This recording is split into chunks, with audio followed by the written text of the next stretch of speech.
Welcome to the Power of Owning Your Career podcast, the show for women who are seeking more fulfillment in life and simply not getting it from their current situation.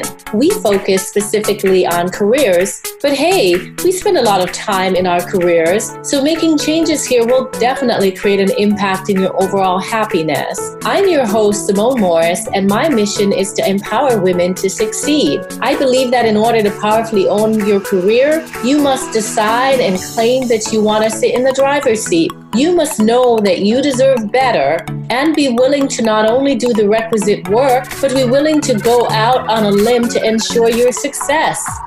Each episode focuses on profiling a leader who is clearly demonstrating ownership of their career. Join me and my guests as we explore career journeys and bring you actionable strategies to use to get into the driver's seat for your career. Because ultimately, your career is your responsibility. Let's get into the show.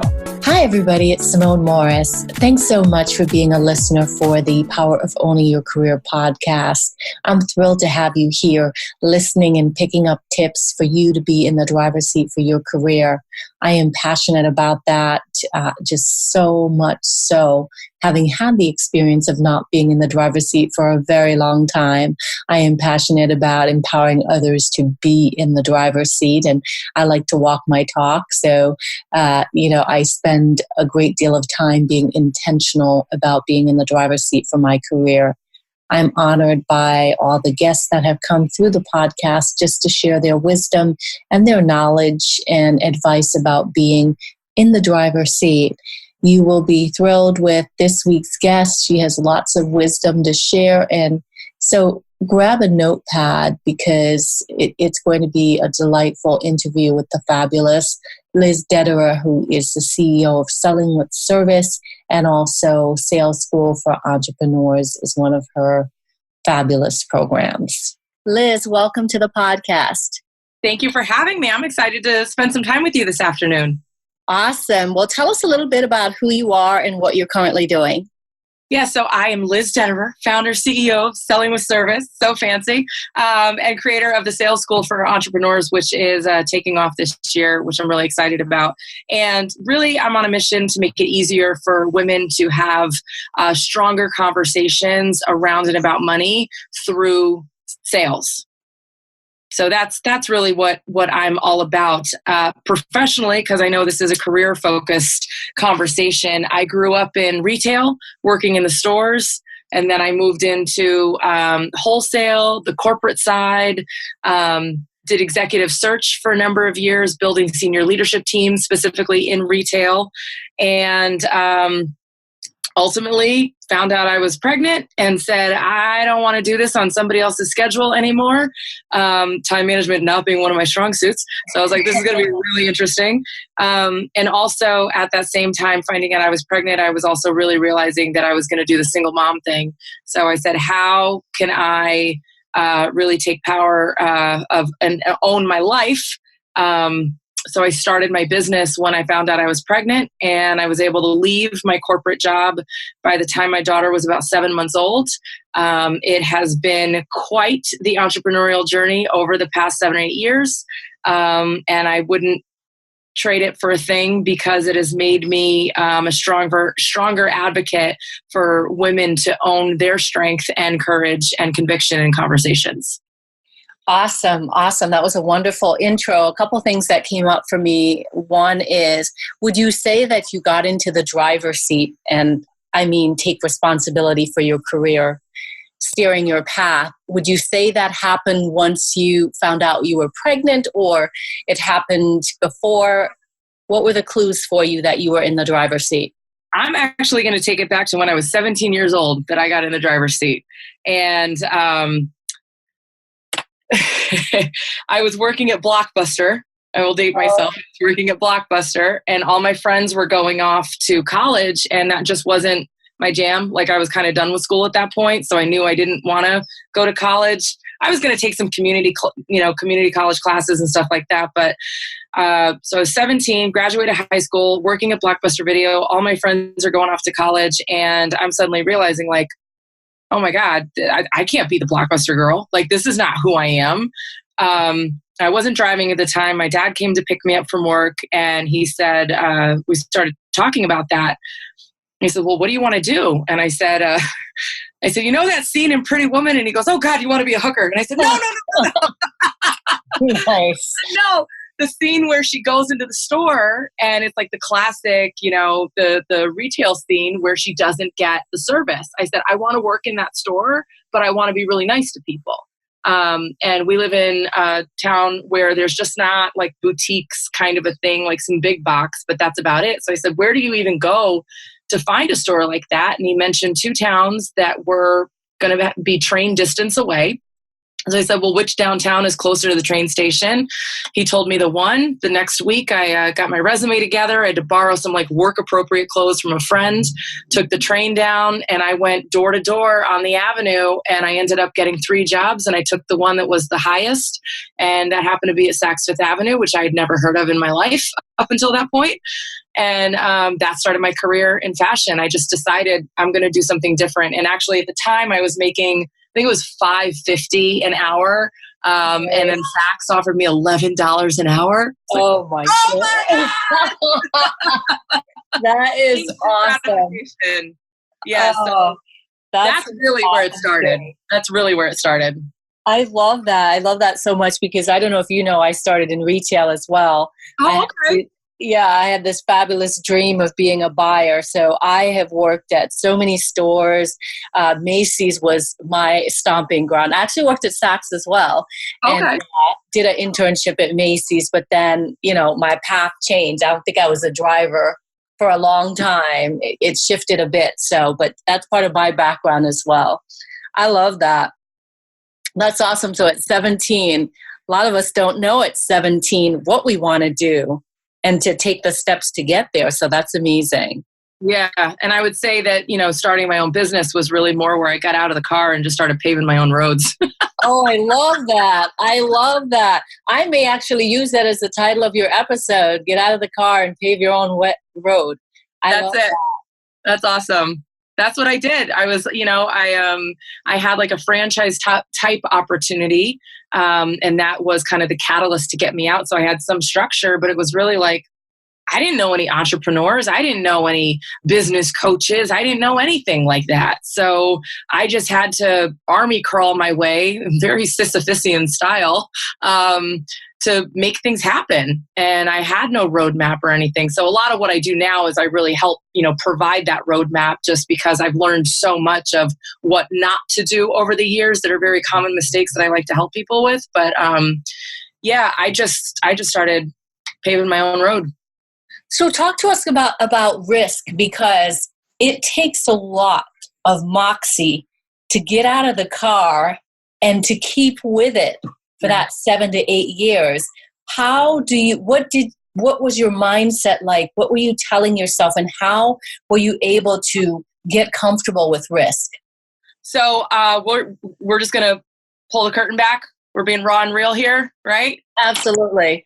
Another title. Exactly. So a lot of it, necessity is the mother of all invention. And as I mentioned, when I found out I was pregnant, I also realized I'm going to be a single mom. And part of that is living with an abusive alcoholic and all that comes with the adventure of that, we'll say, that there was no other option.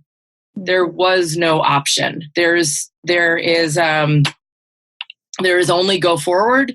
It was survival energy for a lot of years. And my business, the structure of my business really reflected that kind of chaotic, frenetic energy that comes from operating from survival. But the risk was complacency. The risk wasn't growth. The risk wasn't moving forward. The risk was status quo and accepting current circumstances. That was the risk. So what I was doing was survival. That was air, the air mask kind of energy. It was whatever I could do. In the early days, I would, the business coach for $1.50 an hour. I didn't care. It was the validation energy of someone saying something nice and someone listening to my words and getting value from them. And so much of the soft currency that we talk about at sales school, but it really was, that's what fed me for so long. Was like, oh, okay, I am a worthwhile person. Oh, I do have things to share and contribute. Oh, there is value here. Oh, I am helping people. I'm not all the things that he says I am, and I'm not all of that. And really building myself up there. But I mean, for me, it was, I have to be physically present to protect myself and my child. And then I have to make money so that I can stand on my own 2 feet. And when did you know that you made it as an entrepreneur? I still question every day. Honest to God, I still question every day. I'm okay, single mom, self-employed, company, small growing team, clients coming in. But I still question every day because I am terrified to ever rest on my laurels. I think I was fighting for so long to get to their I'm their place. And I got there, actually. I got there December 2017. I'm there. And then everything crashed right after. What was there in December 2017? Hitting the next big financial milestone. I was like, I did it. I'm there. But I had built everything still with that frenetic energy. So you can't build, a mansion in sand. It's not going to stay. And that's what I had done. So I allowed myself to clean house, do a lot more me work, a lot more like the real me work, really get out of the frenetics. There's been enough distance and time now where he and all of that is behind me to a significant degree, even though it's always still present, and really give myself space to say, the phrase, the hashtag of the year 2019 is grow right. What do I need to do? Because I don't need to escape anymore. I don't need to escape. I don't need the external soft currency validation. Like, I'm good. I'm smart. I know what I'm doing. I can build I built his company. I can build my own now, really, and do it in a right, healthy way. I don't have to burn myself out. I don't have to kill myself. I can spend time with my kiddo at our beach house, and I'm just going to grow right, which means now I'm planning 3 quarters ahead instead of 3 minutes or hours ahead. Very, very different. Yeah. I love so much of what you've said, and so much of it I can relate to, which is why I'm happy I'm in sales school. Awesome. Yeah. So what, Liz, would you say, since you built his company, you built your company, and you've had to just keep going, what is the formula for successfully owning your career? What would you say? A little bit of crazy and a little bit of... A little bit of crazy and a little bit of what? Tenacity, I would say. I would say there's a few phrases that kind of come to mind is, well, my daughter's 7.5, and these are two rules that we have in the house.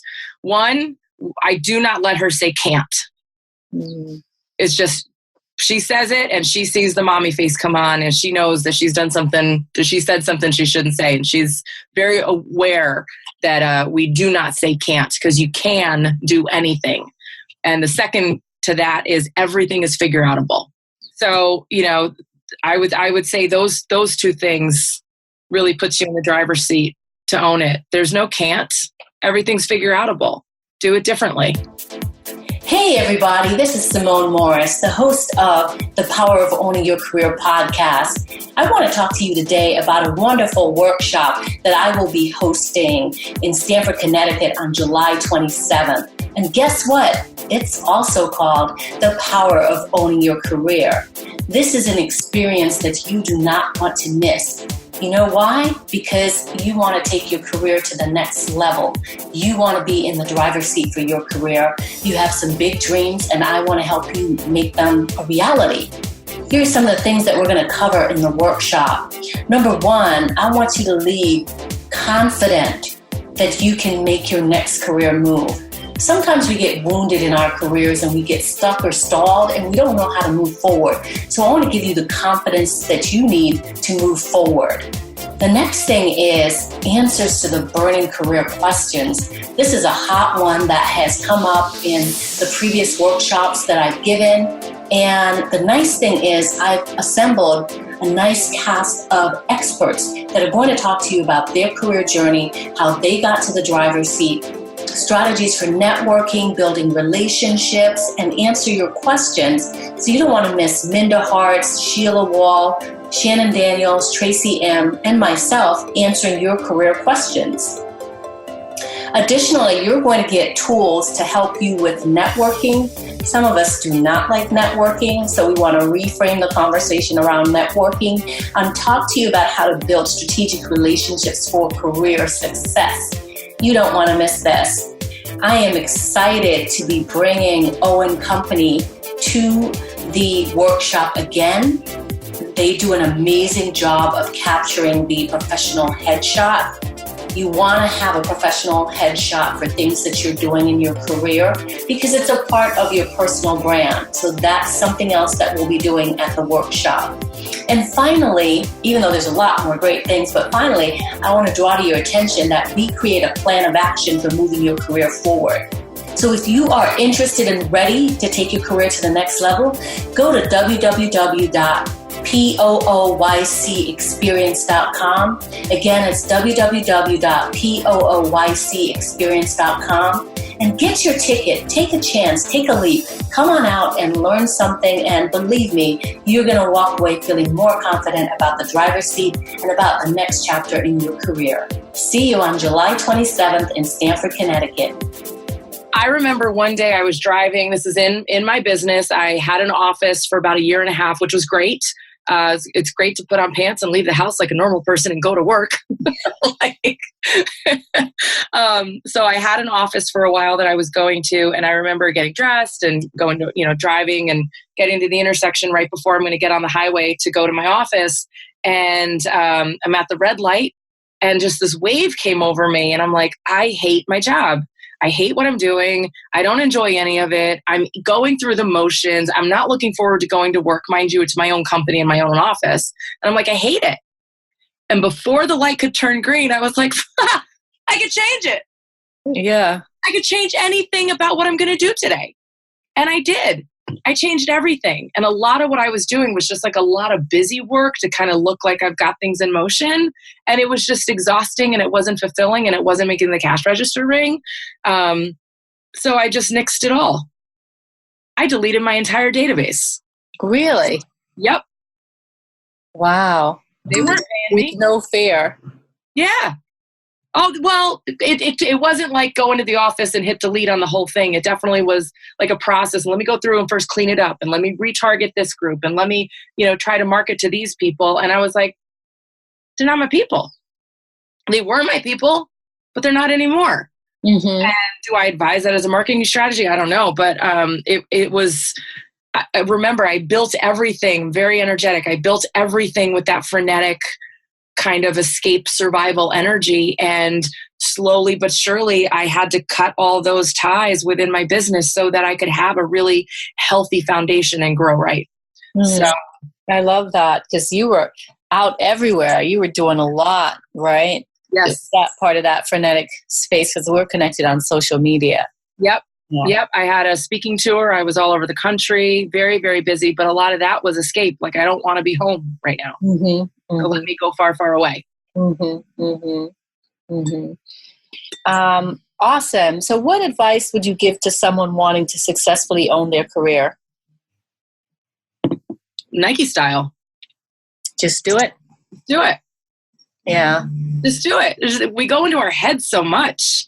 One thing I will say is that you cannot create clarity from chaos. And that's what I was trying to do for all those years.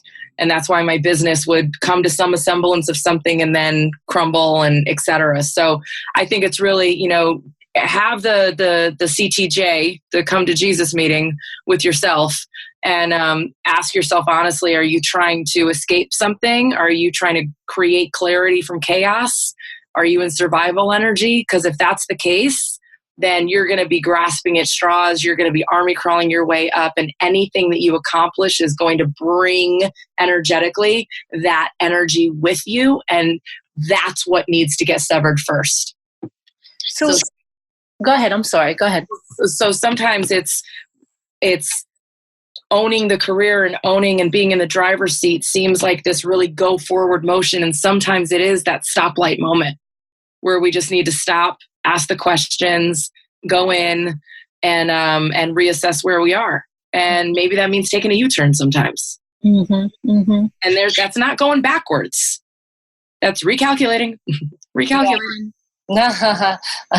You've said so many things that I'm like, oh no, that would be a good title for her episode. No, that. The episode with 1,000 titles. Yeah. I'm going to ask you to name it though. But, I definitely can relate to that because once upon a time I took a sabbatical from work because I just needed to get out of the car and just figure some things out. So I love that you took that time. What resources were helpful to you on that journey as you cleaned house, as you said?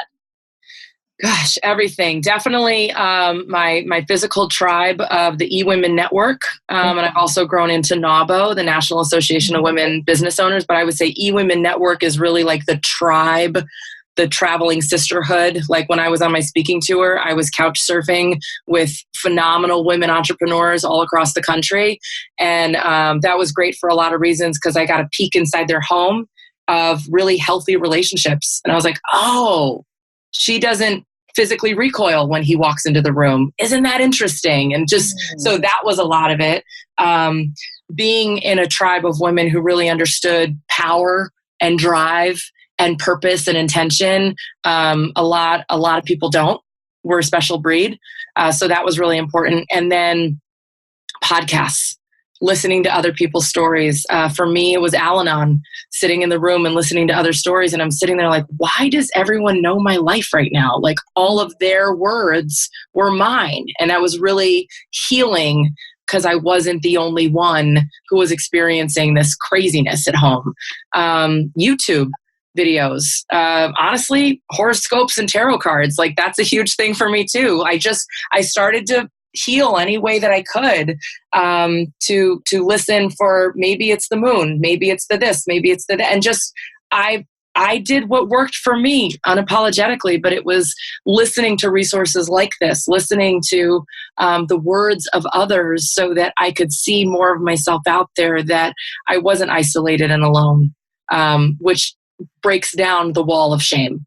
Mm-hmm, mm-hmm. Well said. It sort of feels like you created your own education. I know you said that you didn't want to continue after school, but as I listened to you tell this story, it seems like almost like a college experience of different knowledge that's brought together, customized by you. Yep. And I did go back ultimately and get my degree. I went at night and on the weekends while I was working full time in fashion and traveling and all of that. That was before my daughter's father came into the picture. But yeah, it was, I would sign up for courses and take classes and stuff like that, kind of in this life coachy, schooly, business coachy lane and stuff. And I would take bits and pieces of what people were saying and leave the rest that didn't work. And every interaction, every newsletter, every podcast would open up the door to something else. And then I discovered spirituality. And then, a lot of that was through Al-Anon, which introduced me to Marianne Williamson, which introduced me to, it's like a domino effect of all these different things that was like, oh, well, what's behind this door? And I remember I would go down a couple roads and get to a mentor and say, they're not really my person. And then I would pivot, and that's okay. I didn't listen to what a mentor was saying and say, well, I have to adopt it because they're there and I'm here. And I just would say, not my jam. Mm-hmm. And that's okay. And I'm just going to take a right turn here instead. Mm-hmm. So really, like with the analogy of the road, it was like, I'm going to keep going, and this intersection looks cool. Let's take a left. All right, this intersection looks cool. Let's keep going straight, and just making the decisions along the way. I love that. For me, that's still driver's seat, just kind of deciding where you're going on your path. And awesome. Would you say there's ever a point that you avoided responsibility in your career? And if so, what did you do to overcome that?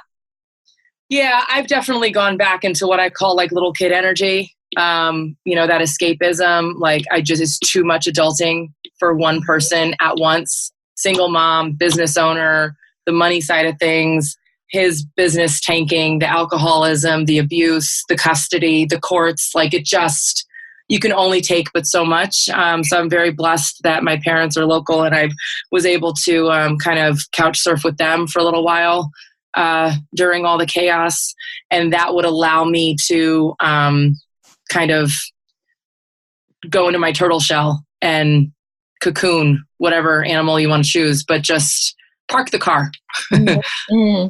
Park the car in a nice, cool garage for a little bit, still working, still moving along, still doing different things, but just taking that pressure off of having to do that additional other thing. I didn't look at it like that at the time. It was very defeat energy. It was like, are you kidding me? I'm in my 30s and I'm living with my parents and my child. Like, really? I'm a business owner on the outside, but I live in my 16-year-old bedroom. Like, you've got to be kidding me. But it was the most healing thing that I could have done for myself, is just allow support. And hiring my team this year was a really big thing. It's just the theme of allowing support in, which is really, really, really hard. And it's so necessary. I definitely get that. Do you leverage like a coach to help you? So I know you're a coach as well. Yeah, I don't have a go-to right now. I don't have one that I'm subscribed to. I think kind of my style is buffet. So I do have different people that I consider mentors, whether they know it or not. So different podcasts that I turn into. I'm sure that you have listeners that consider you a mentor and you don't know necessarily their first name. So I have different mentors that I subscribe to kind of on a consistent basis.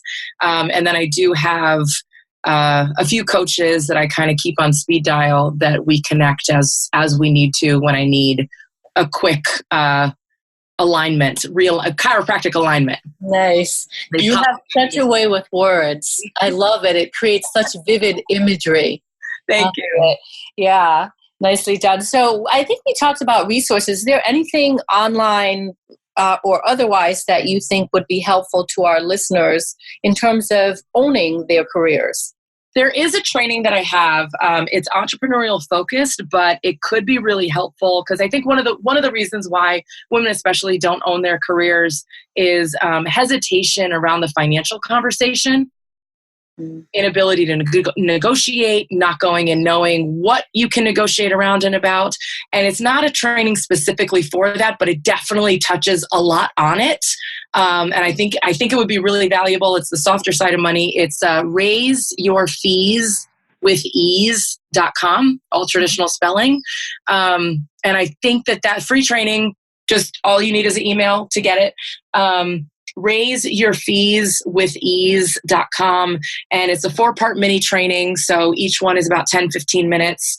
And it just will walk through how I talk around it about money and sales conversations. But what is a career negotiation? It's a sales conversation. So I think that could really be eye-opening for some of the women listening who might be considering going in to negotiate their salary or remind their direct employer about the project that they did and the value add that had on the company, and whatever they need to do to put themselves in the financial driver's seat of their career. I think that could be helpful. Wonderful. Thank you for offering our listeners that. Yeah. Awesome. Well, this has been such a valuable conversation. I've learned a lot about your journey as well. Can you tell our listeners how to connect with you if they'd like to? Yeah, so definitely get the training at raiseyourfeeswithease.com. And I'm on social. Actually just got off the call with my social marketing manager, who's making sure I'm all good to go at sellingwithservice.com and all the kind of social extensions there. Definitely connect with me on LinkedIn. Growing up in retail, I have a ton of connections there. And as long as we can have, a 15-minute conversation that I can get to know you, I'm happy to bridge introductions and help people along in their career as well. Awesome. Well, thank you so much for being a part of the Power of Owning Your Career podcast, Liz. Thank you for having me. Thank you for listening to the Power of Owning Your Career podcast. It is my hope that you enjoyed today's episode. You can check out the show notes for this episode on the SimoneMorrisEnterprises.org website by clicking the podcast menu. Be sure to subscribe on iTunes and tell a friend or two about it.